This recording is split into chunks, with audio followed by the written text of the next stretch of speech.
Source guys कैसे हैं आप सभी लोग। उम्मीद है कि आप सब लोग होंगे खैरियत से। तो भजन जैसे कि अभी आप लोगों को पता है कि भजन फाइनली पाकिस्तान पहुंच चुका है फाइनल में, और कल यानी संडे को होने वाला है पाकिस्तान वर्सेस इंडिया का फाइनल। तो भजन बहुत ज़्यादा मजा आने वाला है। भजन में पाकिस्तान सपोर्ट करूंगा, इंशाल्लाह पाकिस्तान ही जीतेगा फाइनल, ठीक है। एंड गाइस अगर आप लोग सपोर्ट करते हैं इंडिया को तो जल्दी से इंडिया का फ्लैग मुझे करें कमेंट इस वीडियो में से ही है। और अगर आप लोग सपोर्ट करते हैं पाकिस्तान को तो पाकिस्तान का फ्लैग मुझे कमेंट करें इस वीडियो में। देखते हैं भाईजान कौन पाकिस्तान को सपोर्ट करता है और कौन इंडिया को, सही है। इंशाल्लाह भाई कल मैं व्लॉग बनाऊंगा, अगर बना पाए सही है, ना बना पाए तो छोड़ो भाई, क्योंकि भाई बस मैच बड़े मजे होने वाला है, ठीक है।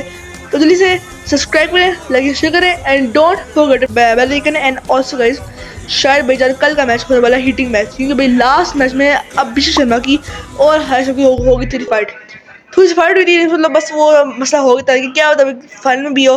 तो भजन इस पे तो और मजा आने वाला है। तो जल्दी से सब्सक्राइब लाइक शेयर करें एंड देखते हैं भजन फाइनल कौन जीता है। आई होप सो पाकिस्तान जीतेगा।